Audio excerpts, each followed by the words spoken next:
मुझे कितना समय है? आप कितना समय लेना चाहते हैं? नहीं, मैं दूरदर्शन से हूँ, टेलीविज़न से हूँ और सबसे पहले मैं धन्यवाद देना चाहूँगा कराट साहब का और सबका जो उन्होंने मुझे इनवाइट किया और आज का इस प्रोग्राम को भी हमने लाइव टेलीकास्ट किया। लेकिन इस औपचारिकता को मैं बड़ी जल्दी से लांघ जाता हूँ, पार कर लेता हूँ और सीधे आ जाता हूँ अपने पॉइंट पर कि एक चीज़ होती है व्यूअर्स फटीग और इसीलिए कमर्शियल ब्रेक्स डाले जाते हैं कि एक ही चीज़ को कंटिन्यूअस देखते सुनते सुनते सुनते यार थोड़ा ब्रेक दो ना, तो वो ब्रेक्स आ जाते हैं। हमारे टाइम पर वो रुकावट है खेद करके आ जाता था, एक नेचुरल ब्रेक जो दूरदर्शन में होता था।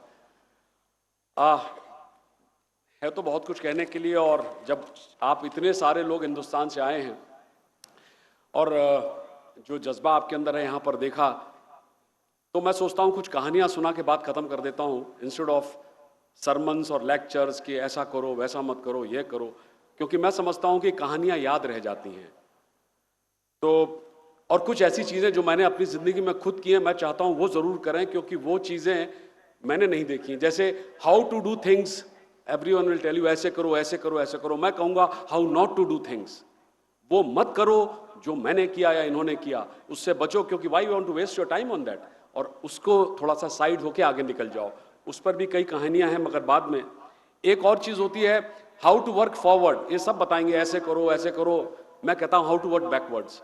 अपने गोल को सामने रखो, पीछे आके देखो पूरा हो पाएगा नहीं, फिर से एडजस्ट करो, नापो, और यू विल फाइंड कि हाँ यार ये इतने दिन इसमें लगेंगे करने के लिए, still let me work backwards. So धन्यवाद, आपने थोड़ा मुझे भी जगा दिया तालियों से, मैं भी थक गया था। तीसरी चीज एक बड़ी इंपॉर्टेंट है, never under estimate your self. वो तो आप कभी करना भी मत कि यार ये 21 है मैं 19 हूं, नहीं, कोई 19 नहीं है, सभी 21 हैं। रीजन ये है, एक मेरी तरह स्पीकर एक बड़े सभा मंच में एक 500 रुपए का नोट उसने निकाला और सबको दिखाने लगा किसको चाहिए, तो सबने हाथ खड़े किए कि हाँ हमें चाहिए। तो उसने उसको मोड़ा ऐसे करके कहा अब हाँ जी चाहिए, अरे यार इसकी हालत तो देखो, नहीं नहीं चाहिए, ओके। उसने दबाया, पैर से रौंदा कुचला, उसकी एकदम गीला करके ऐसा कहा अब भी चाहिए, सबने कहा हाँ चाहिए। सिर्फ वो नोट फटा नहीं था, बाकी उसकी हालत तो बुरी हो गई थी। रीजन क्या था? कहानी खत्म। रीजन ये था उस नोट की एक इंट्रिंसिक वैल्यू थी जो कम नहीं हुई, बावजूद उसके वो नोचा गया, दरोड़ा गया, उस पर मार हुई, सब कुछ पड़ी। इसी तरीके से आपकी भी वैल्यू है। आपके ऊपर ऐसे ही आपके ऊपर ग्रहण लगेंगे, बड़े बड़े ग्रहण आएंगे, लेकिन आप इंडिविजुअल हैं, आपको मालूम है यार ये ग्रहण का काम है लगना, मुझे इससे क्या डरना। तो वो ग्रहण आके चले जाएंगे, लेकिन आप उन ग्रहण में सिर्फ उस पल के लिए लाई लो। ये चाणक्य ने भी कहा था कि जब तूफान आए तो तूफान में घुसना बेवकूफी, यार लेट जाओ थोड़ी देर के लिए, उसकी नियति है निकलना, वो निकल जाएगा और तुम आगे बढ़ जाओ।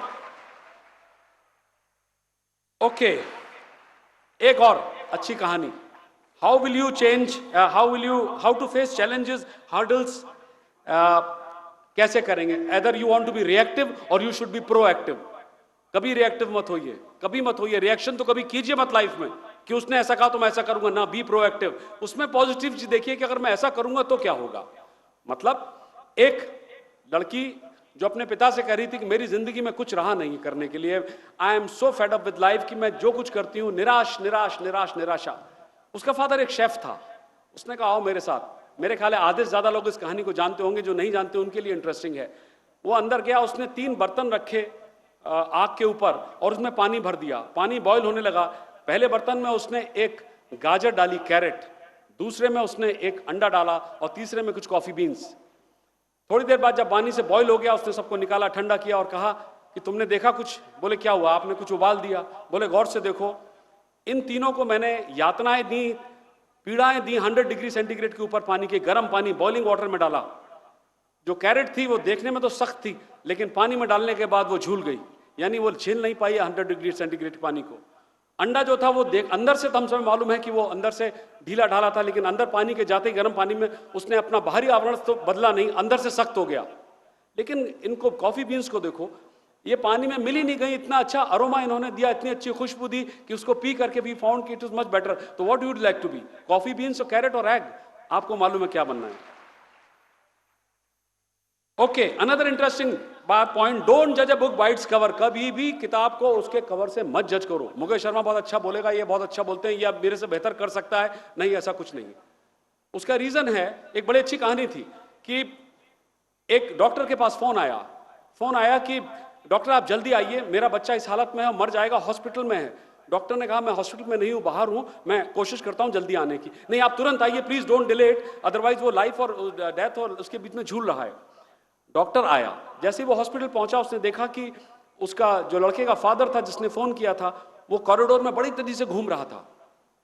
तो जैसे उसने डॉक्टर को देखा वैसे ही चिल्लाया, आपने इतनी देर कर दी आने में, मेरा लड़का वहां मरने वाला है, आपको कुछ भी वो नहीं है। उसने कहा लुक, जैसे ही तुम्हारा मुझे फोन मिला मैं वैसे ही आया हूं, अब आई जस्ट अटेंड। उसने कहा, सिर्फ डॉक्टर के मुंह से ये निकला कि शांत हो जाइए, तो उस पर वो बोला कि शांत हो जाऊं मैं, तुम्हारा अपना लड़का मर रहा होता तो मैं शांत होता। तो डॉक्टर ने कहा देखिए अगर हम इसी बहस में उलझे रहेंगे तो मैं उसको अटेंड नहीं कर पाऊंगा, let me go inside the operation room, मुझे कर लेने दीजिए काम, फिर बात करते हैं। खैर ये गया अंदर, उसने ऑपरेशन किया, उसको जो कुछ भी था ही वॉज फाइनली, जैसा होता है, आउट ऑफ डेंजर, वो बाहर आया। उसने कहा look your son is now out of danger, कोई प्रॉब्लम नहीं है, टेक केयर, लेकिन और डिटेल्स आप नर्स से पूछ लीजिए, कह के वो जाने लगा। इसने कहा डॉक्टर सुनो तो, उसने कहा no you ask the nurse, उसने कहा लिसन टू मी प्लीज, उसने कहा no you talk to nurse.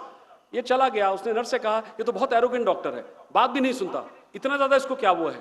तो नर्स ने कहा सुनो, जब मैंने और तुमने फोन किया था इस डॉक्टर को बुलाने के लिए, तो मालूम है ये कहां था? ये खुद अपने लड़के के फ्यूनरल पर था, ये वहां से लौट करके आया था तुम्हें अटेंड करने के लिए। फ्यूनरल अधूरा है, उसको वो पूरा करने गया है, इसलिए उसके पास टाइम नहीं था। मैं तुम्हें अटेंड कर सकती हूँ, एनी प्रॉब्लम ना हो? ओके, दैट मीन्स हम लोग चेहरा देख के बोलना शुरू कर देते हैं ये ऐसा है वो ऐसा, ऐसा नहीं यार, हर एक के पीछे उसकी भी कुछ रहती होगी। ये सारी चीजें आपको राजनीति में कहीं ना कहीं दिखाई देंगी, क्योंकि मैं राजनीति चर्चा इसलिए करना नहीं चाहता हूं क्योंकि राजनीति हम भारतीयों के अंदर है। वो तो आप चर्चा जो है, पान वाला चाय पिएगा तो राजनीति करता है, तो राजनीति में क्या करना है? सिर्फ आपको ये देखना है कि मैं बेहतर तरीके से राजनीति कैसे कर सकूं। इसलिए कल आपका है और कल इस भारत का भी है, और आप इस कल के हैं, तो कोशिश यही हो जाए कि आपके आने से अगर और माहौल बेहतर हो जाए, और हम लोगों से जो हम आपके सीनियर्स हैं वो चीजें आप ले लें, how not to do things, जो हमने किया, you don't waste your time. आप अपने 100 साल की जिंदगी को 200 साल की तरह जियो ना, हमारी तरह क्यों जीते हो? जो गलतियां हमने की तो हमसे उतना सीख लो। बाकी टेक्नोलॉजी आपके पास है जो आपको और तेजी से लेके आगे जाएगी। तो I think everything is with you.